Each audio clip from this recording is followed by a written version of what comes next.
I'm Arya Schwartz along with Rachel Galligan, and welcome to the Winsidr Show, where it's all about the W.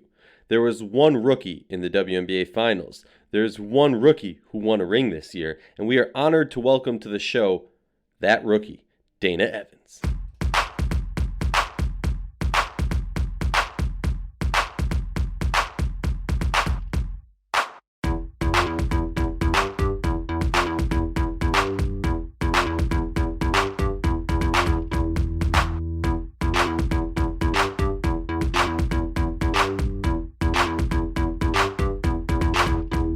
If you like our show, please consider joining our Patreon community, patreon.com/Winsidr. For less than a cup of coffee a month, you can directly show support for the hard work we do covering the W.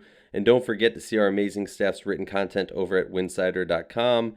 And remember, download the episode. It makes our stats look better and allows us to continue doing this important work. If you want to sponsor an episode of the Winsidr Show, email us info@winsidr.com. The champ is here. Dana Evans is in the house. I gotta ask, how are you doing, and have you had a chance to soak it all in? I'm doing good, and I have had a chance to soak it in. It's been a little over a week now, so I'm still like on a high, but I'm able to really just relax now.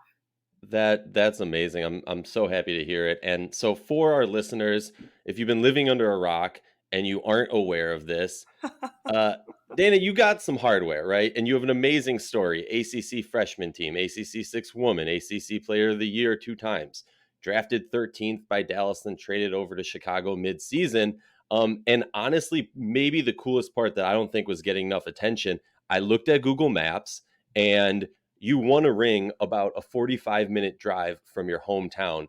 So I have to put you on the hot seat and start off with probably the toughest question. Growing up, were you a Sky fan or a Fever fan? Because I feel like you were right in that area that you could be pulled either way. Oh man, that is a tough one. I went to more Sky games, I would say. So I would say that counts, but I loved watching Tamika Catchings as well for the Fever. The GOAT. Well, and she played for probably one of the most elite AAU programs in the state of Indiana, and I know that because Dana, I did try to recruit you once upon a time. That did not go well as we jump into your career.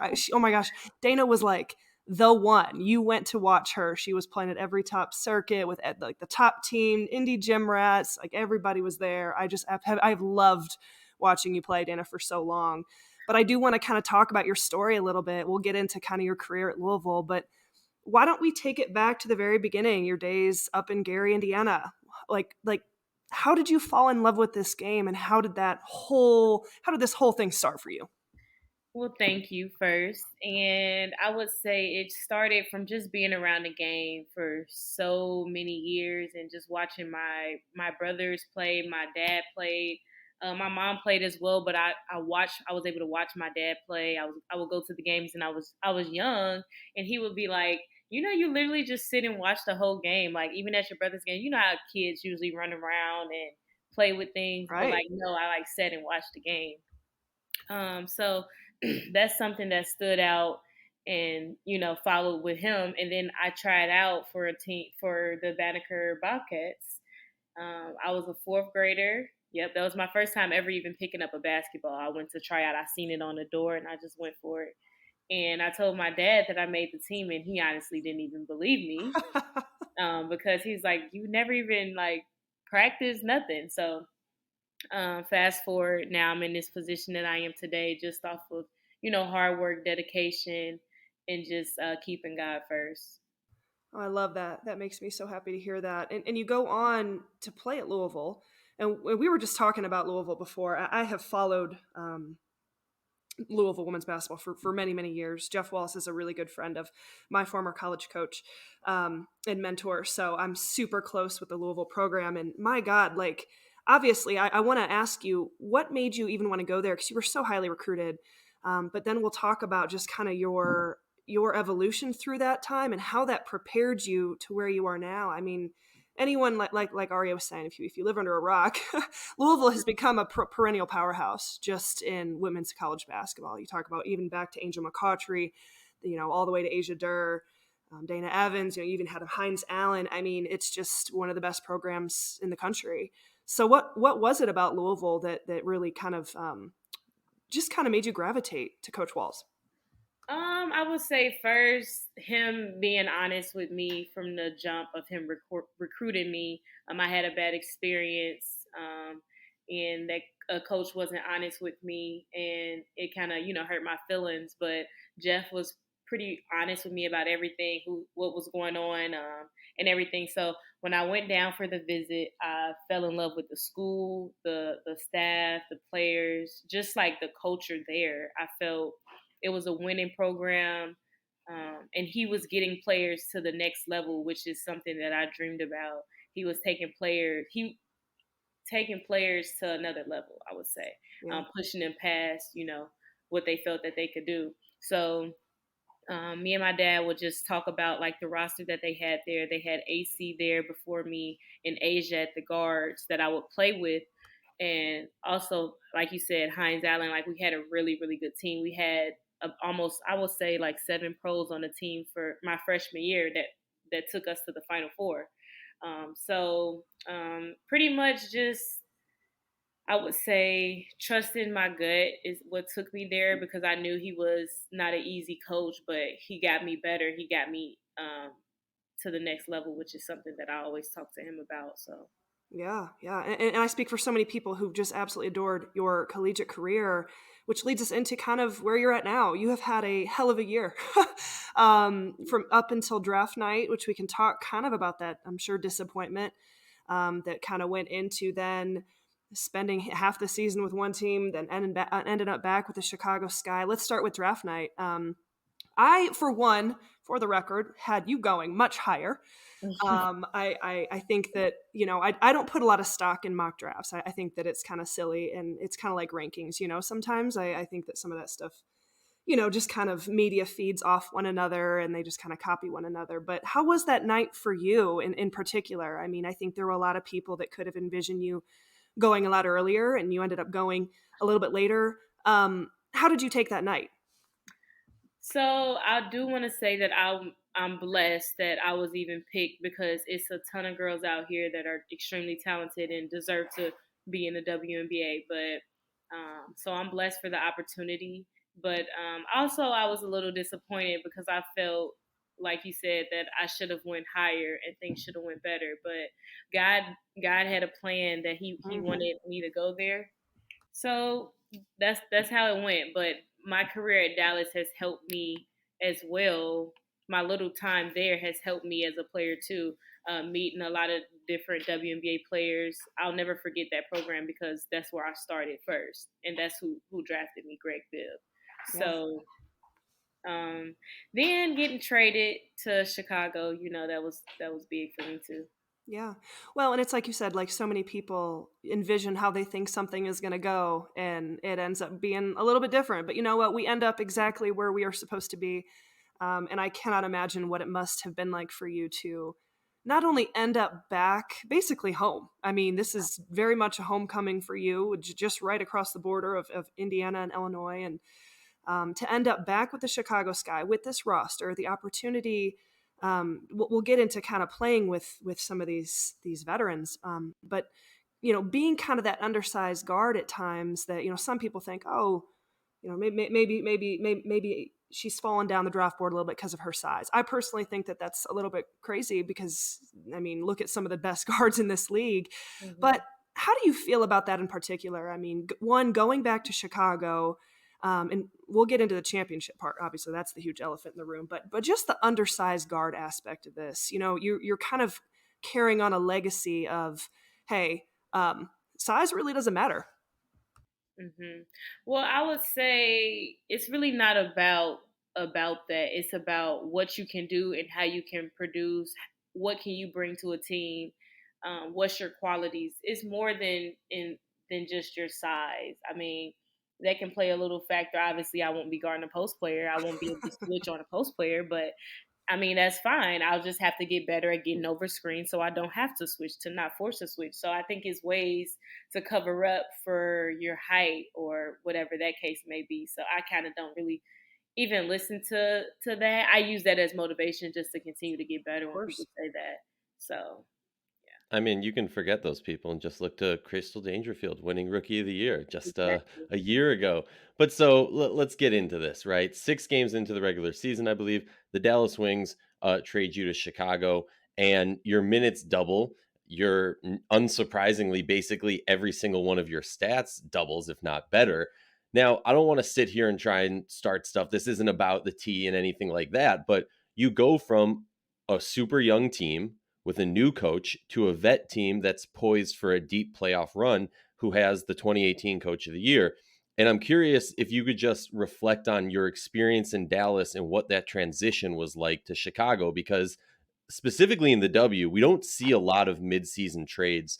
And I think often we don't even reflect on that aspect and what that does to a player and how a player can handle that. So I'm curious from your perspective what that was like. I would say it was a good experience for me. Obviously, I love Dallas, being in Dallas, just the city itself. Um, but I would say I met a lot of great people there. I was able to play with Ty Harris, somebody that I've played against my whole life. She's from Indiana as well. Being able to have a friendship in Charlie and Chelsea. We came in together as rookies. A walk, I didn't spend much time with her, obviously, because her time wasn't as long. But yeah, just being able to get friendships, meet new people, and things like that is big. But also running into Greg Bibb, he's a great president. He's who drafted me and believed in me, so I wanted to thank him as well.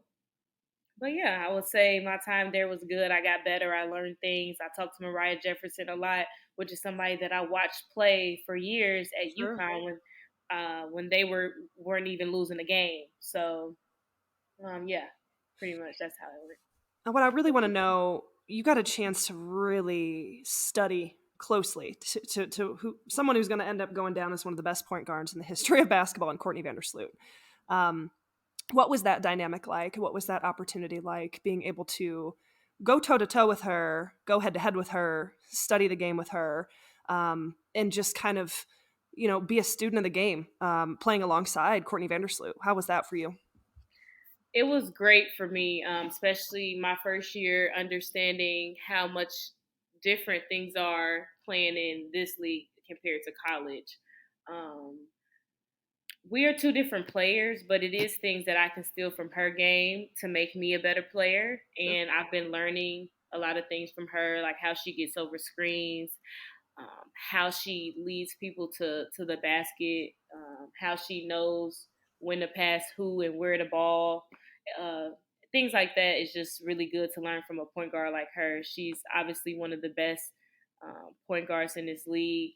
So just learning from her and understanding how she trains, how she takes care of her body, and how she's able to still go overseas and stuff like that. So just learning everything that I can from her and soaking everything in. That's a really actually interesting point that I never even thought of is her longevity while going overseas, because we so often talk about how that can affect longevity, but that's besides the point. A really cool part of this whole story for me is we've been covering the Sky pretty in depthly for years now.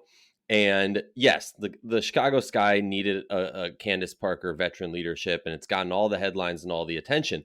But we can't forget that arguably an equally large need that the Sky had was a guard who can hold the fort down, and not just hold the fort down, but succeed when Sloot needs to get some rest. And that's been kind of the Achilles for this team for many years. So I'm curious for you to be that, that player, that person. What does that mean to you to go into a situation that, to feel it, to join a team that you truly are needed, and they need what you bring to the table? It's great. It makes me feel good, but it also makes me want to keep getting better and keep challenging her and have her keep challenging me to for us to be even better on the floor. But like you said, it's really awesome for them to think highly of me and to put me like how they are putting me, which is something that I would say I did work for. But yeah, it's a great feeling. I would just make sure I continue to get better and keep working on my game so I can continue to give her more rest as her career goes on. Well, and you have to be feeling so confident right now. I mean, all of you, I'm sure, but you're in a really unique situation, being a rookie in that playoffs, and you guys. I mean, I'm looking back at the amount of games that you guys had to play in those amount of days. And that you throw in some of the travel and just everything that the playoffs bring, from the single elimination games to into the finals. What was it like for you as the rookie of this team, kind of taking in every step of the playoffs and every moment of those playoffs? And how do you think that's going to help you moving forward, just with that overall experience? It's hard. The playoffs is definitely hard. It's nothing like how it is in college where you get so many days off and you're chartering. So you don't have to go through the airport, you don't have to go through security. It's different. So it's something that you have to be prepared for mentally and physically. I feel like you have to train for times like that when it gets hard and you have to play almost back to back games. You get a day in between, but you're traveling. I call that pretty much back to back. So um, just being ready for the challenge, and understanding that this is what you worked for all year. So you just give it your all. That's a really interesting point. You talk about the elite levels of college basketball, and being able to charter a flight, and you can be in Syracuse and finish up the game by like 9, and you're back home in your bed in Louisville by what, 10:30, 11 o'clock. Super easy for you to just get back and being able to get to class and travel, and that had to have been a big change for you, especially with those quick turnaround times. That's just an interesting point, and for you to go from that with literally like less than a year to experience both, I think is wild to me. Yes, it is. It's definitely wild. Just thinking about how I was just in college and now I'm a professional and now I'm about to go overseas. So I'm about to get three different types of basketball. In But like in like a few months, it's crazy. yeah, right. But it's also gonna make me better and help me grow. So I'm excited. Well, we got to talk about the big moment, right? When you hit three threes in like it was, I think it was 45 seconds, but it felt like it was in 10 seconds in the WNBA Finals. I mean, I know that that has to be one of the highs of your professional career so far, besides actually winning the ring. But I'm curious for you. Can you kind of let us into your mind of what's another playoff moment that really stands out to you that you feel you're going to kind of like tuck away into your personal journal, as it were? I would just say the whole game four. It just showed how resilient this team is, and how much we believed in each other, how much we trusted in each other. I don't even think we were winning any of that game, but to see us come back from like a 14-point lead in the fourth quarter was something to see, and it just showed that this team is so talented and we had a lot of great pieces, but it was just, I would say the whole game four was something that I'll never forget and I'll always watch. Besides the threes, the three threes, obviously. I keep rubbing into Arya's face that I actually got to be there. I was there for game 3, which was not as exciting as game 4. Y'all just kind of blew that one out of the water real quick. But Yeah. man, that game 4, I do want to talk about it. I mean, I don't know that I have been a part of an environment that was as exciting as Wintrust that day. And there were kind of moments where, like, the crowd, you felt like it was kind of like, okay, like, we need the crowd to get into this in order for them to kind of do what they need to do. There were moments where I think people were going, "Oh my God, are we going to go to a game 5?" And in my mind, I was like, they just need to cut it to single digits before the fourth." And you guys were able to. And then that place was absolutely rocking. I mean, we talked about the environment of the finals across the board in Phoenix and also Chicago, but just that game 4 and the environment. What did you feel, especially in that fourth quarter?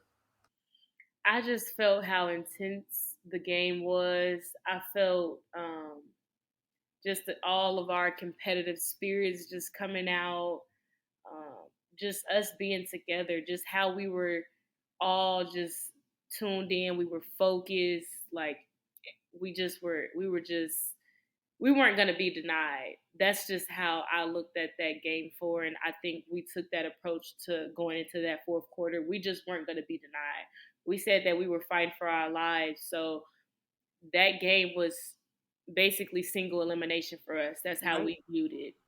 And I think we went out and took it, and we just went and got it. It was impressive, and I do wanna give a shout out. You talked about this, Rachel, the atmosphere. Obviously, I was stuck in DC. My wife is expecting, very happy and excited about that, but it meant I couldn't go to the finals, which I was sad about. But I wanna give a shout out to the Sky fans for not leaving in game 3 when it was a 35-point game, because I feel like, okay, yeah, it's the finals, and I understand the fans wanna stay. But for fans to stick around, can you just quickly just feeding off of, I know, head coach James Wade often spoke about the team's relationship with the fans. Can you quickly just talk about, what it felt like for you to be on that court and what that does to you hearing the rowdy atmosphere that was around you? It was an amazing feeling, just especially because of where I'm from. I'm like right down the street. It was exciting. It just brought joy to everybody because we see how much our game is growing. We sold out 2 games back to back, which is huge for women's basketball, huge for the WNBA, and we just see it growing. And our fans are like we have one of the best fan base, I would say, in the WNBA. So it was electrifying, honestly. So the season's over, and as everybody knows who watches, covers, has ever looked at the WNBA horribly. It stinks that y'all have to go overseas to play. Like that's, I mean, there's positives to it, there's negatives to it, whatever. I want to know for you, are you going overseas this season? I know you kind of mentioned that you were. If you want to share a little bit of what your plans are, and more specifically about you and your game, I always look at overseas as an opportunity for young players to grow their craft and to, practice and excel in different areas of their game. So is there an area of your game that you're looking to grow while you're overseas? Yes, I am going overseas. I don't really know where exactly I'm going right now, but we're figuring that out. And I would say it's things that I want to work on the defensive and offensive end.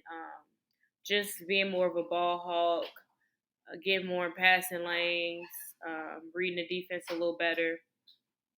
And then I would say on the offensive end, just being more aggressive, off of ball screens, getting in the lanes, being able to make passes through a hedge, just making the right reads. I would say that's pretty much what I'm working on. Well, I wrote all that down so we can review that midway through. No, I'm joking. But we have a real quick rapid fire questions, just a few ones, whatever first comes to your mind, and we'll let you go. Sorry for taking so much of your time. We're very appreciative. Are you ready? No, you're fine. Yes, I'm ready. What is your go-to pregame meal? Oh, spaghetti, Spaghetti and meatballs, or just spaghetti? spaghetti and meatballs. Okay, I had to check. Who is the hardest person you've defended in the W? The hardest part. Diana Taurasi. Funniest person on the Chicago Sky? Funniest. Lexi Brown. What's your number one song on your current playlist? Rod Wave. Tombstone. Who is your WNBA GOAT? Candace Parker. Oh, If you could share with us one career goal you have for yourself. To be an Olympian. Ooh. I love it. I love it. Dana, before we let you go, again, super appreciative of you being here. For the young girl growing up in Gary, Indiana, or any other little small town across the country who has aspirations of one day playing in the WNBA, what advice would you give her? My advice to her is to dream big. Um, you can do whatever you put your mind to and work for. Keep God first. Stay humble, and just put in the time. It will pay off. Thank you so much, Dana. We appreciate your time. Have a great rest of your off season and hopefully we'll speak to you soon. Okay, thank you.